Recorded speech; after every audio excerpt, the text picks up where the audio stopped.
Selamat datang di kelas bahasa. Yuk belajar bahasa Indonesia. Assalamualaikum warahmatullahi wabarakatuh. Halo adik-adik, berjumpa kembali dengan saya Bu Asisa dalam pembelajaran bahasa Indonesia. Nah adik-adik, pada video ini kita akan belajar tentang teks prosedur, di mana teks prosedur ini biasa kita temui pada kehidupan kita sehari-hari. Karena ketika kita melakukan suatu aktivitas atau kegiatan, tentulah kita membutuhkan yang namanya aturan agar apa yang kita lakukan, kegiatan yang kita lakukan atau aktivitas yang kita lakukan itu dapat berjalan dengan baik dan tepat. Aturan atau petunjuk melakukan kegiatan atau aktivitas dapat ditandai dengan adanya kata petunjuk. Kata petunjuk tersebut seperti resep, cara membuat, tips, tutorial, kiat. Semua kata petunjuk tersebut dapat kita sebut dengan istilah prosedur. Nah, definisi dari teks prosedur itu sendiri yaitu teks yang berisi aturan atau petunjuk melakukan aktivitas atau kegiatan dan ditulis secara urut. Jadi step by stepnya harus jelas, langkah demi langkahnya harus jelas agar tujuan kita tercapai. Selanjutnya, jenis-jenis teks prosedur itu ada 3. Yang pertama ada teks prosedur sederhana.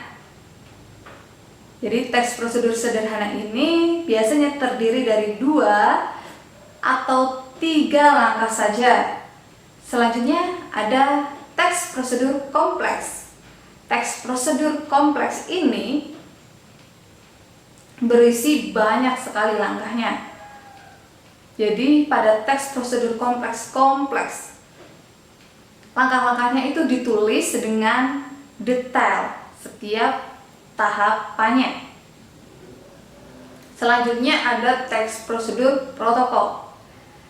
Untuk teks prosedur protokol ini merupakan teks prosedur yang langkah-langkahnya dapat dibolak-balik, tetapi tujuannya tetap bisa tercapai. Struktur teks prosedur itu ada 3. Yang pertama, tujuan. Tujuan di sini merupakan hasil akhir yang akan dicapai. Nah, bagian tujuan biasanya berisi pernyataan umum atau pengantar tentang topik yang akan dibicarakan. Selanjutnya, struktur yang kedua yaitu langkah-langkah, cara-cara yang harus ditempuh agar tujuannya tercapai. Yang ketiga yaitu ada penegasan ulang.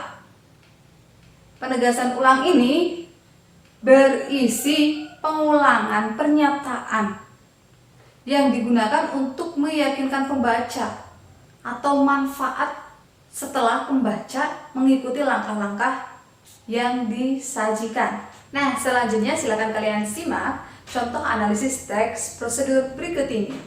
Nah, adik-adik, di sini ada contoh teks prosedur berjudul cara mengubah JPG ke PDF dengan menggunakan Microsoft Word. Silakan kalian perhatikan. Jadi untuk analisis strukturnya, tadi kan ada 3 struktur ya. Yang pertama ada tujuan, yang kedua langkah-langkah, dan yang ketiga ada penegasan ulang. Yang namanya struktur pasti letaknya urut. Jadi bagian tujuan itu pasti ada di atas. Nah, ini bagian tujuan. Karena berisi pernyataan umum atau gambaran secara umum terkait dengan topik yang dibicarakan. Tujuan jika pembaca mengikuti langkah-langkah yang dituliskan di sini ya. Lanjut bagian langkah-langkah. Ini yang berwarna kuning ya, bagian langkah-langkah. Kemudian bagian yang terakhir yaitu ada penegasan ulang. Ya, yang berwarna hijau adalah penegasan ulang. Untuk bagian penegasan ulang itu bersifat opsional, bisa ada ataupun tidak ada. Untuk struktur teks prosedur prosedur. Sudah paham ya? Selanjutnya, kita akan membahas kaidah kebahasaan teks prosedur. Kaidah kebahasaan teks prosedur yang pertama yaitu ada kata kerja imperatif.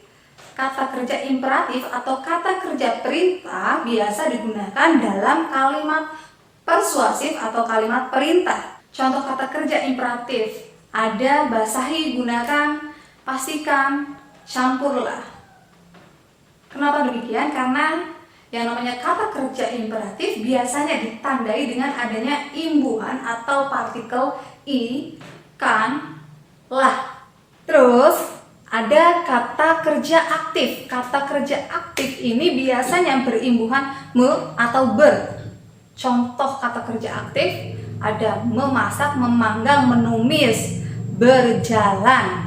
Kemudian ada pernyataan persuasif. Contoh kalimat pernyataan persuasif atau ajakan yang disampaikan secara halus itu ada penggunaan bahasa yang baik juga menjadi keharusan. Penggunaan bahasa yang baik juga menjadi keharusan. Ditandai dengan ada baik juga menjadi keharusan. Itu disampaikan secara halus, tidak dengan bahasa yang kasar ya. Makanya disebut pernyataan persuasif. Contoh kalimat yang kedua ada singkatnya, akan lebih baik bila kita mampu menampilkan sikap yang antusias verbal maupun non-verbal. Kaidah kebahasaan berikutnya yaitu kata teknis. Kata teknis ini itu istilah yang biasa digunakan di dalam bidang-bidang tertentu. Contohnya, ketika kalian membaca langkah-langkah atau cara membuat pizza, tentu bahasa yang digunakan atau istilah-istilah yang digunakan yaitu pada bidang tata boga. Seperti itu ya. Jadi di sini ada tabel. Dalam tabel ada bidang tata boga. Contoh pada bidang tata boga, kata teknisnya ada fusili, gelato, glasir, kalis. Terus pada bidang komputer, contoh kata teknisnya ada ekspor, editor, fitur, galat, instalasi, register. Pada bidang kedokteran, contoh kata teknisnya anesti, dehidrasi, isolasi, nutrisi, stres. Kemudian pada bidang sastra, contoh kata teknisnya yaitu ada epilog, fiksi, fabel, eksposisi. Kemudian pada bidang tata busana, contoh kata teknisnya ada furing, pasmina, prisker, trim. Nah, kita lanjut pada kaidah kebahasaan berikutnya yaitu ada kata hubung atau konjungsi. Konjungsi di dalam teks prosedur ada dua konjungsi yang sering muncul yaitu konjungsi penjumlahan dan konjungsi temporal. Konjungsi penjumlahan, contoh konjungsinya ada selain itu, dan, serta, dengan, di samping itu. Untuk konjungsi temporal, contohnya ada kemudian, lalu, setelah itu, selanjutnya. Kaidah kebahasaan selanjutnya yaitu ada deskripsi alat. Deskripsi alat ini ada apabila prosedur itu berupa resep atau petunjuk penggunaan alat. Jadi deskripsi alat ini digunakan untuk memberi gambaran secara rinci tentang benda atau alat yang dipakai, termasuk jumlah, ukuran, dan warnanya. Jadi contohnya di sini ada piring bulat berwarna hitam, 1 sendok teh atau loyang persegi panjang. Kaidah kebahasaan berikutnya ada kata yang menyatakan langkah. Contohnya pertama, mari kita siapkan bahan. Jadi kata pertama, kedua, ketiga, dan seterusnya itu merupakan kata yang menyatakan langkah.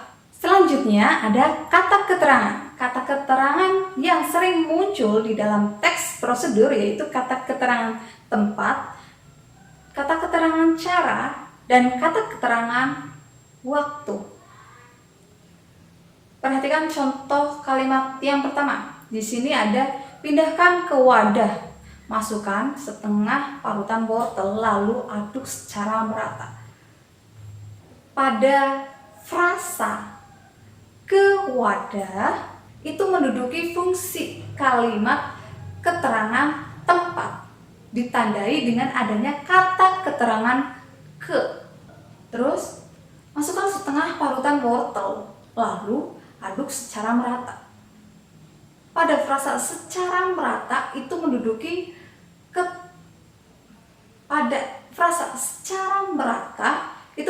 fungsi kalimat keterangan cara. Kenapa keterangan cara? Karena pada frasa secara merata itu ditandai dengan adanya kata keterangan secara. Terus kita lihat contoh kalimat yang kedua. Ada tumis bumbu halus sampai matang dan wangi.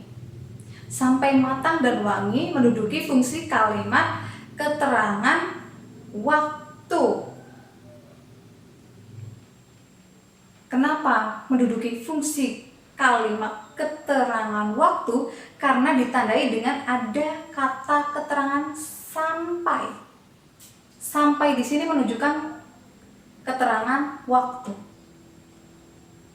Terus bumbui dengan garam, gula, dan penyedap sebelum air dalam bawang habis.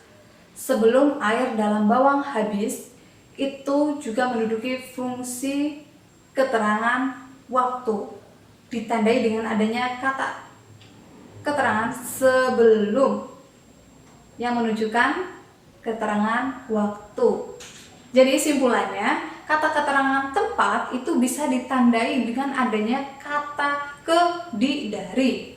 Kemudian kata keterangan cara bisa ditandai dengan kata keterangan secara, dengan. Selanjutnya untuk kata keterangan waktu itu bisa ditandai dengan adanya kata sampai, sebelum. Seperti itu. Nah, bagaimana adik-adik? Sudah paham bukan? Kalau sudah paham, jangan lupa bagi yang belum subscribe, silahkan di subscribe channel ini. Kemudian silahkan di like dan komen. Jika video ini bermanfaat, silahkan kalian bagikan kepada teman-teman kalian. Sekian, terima kasih. Wassalamualaikum warahmatullahi wabarakatuh.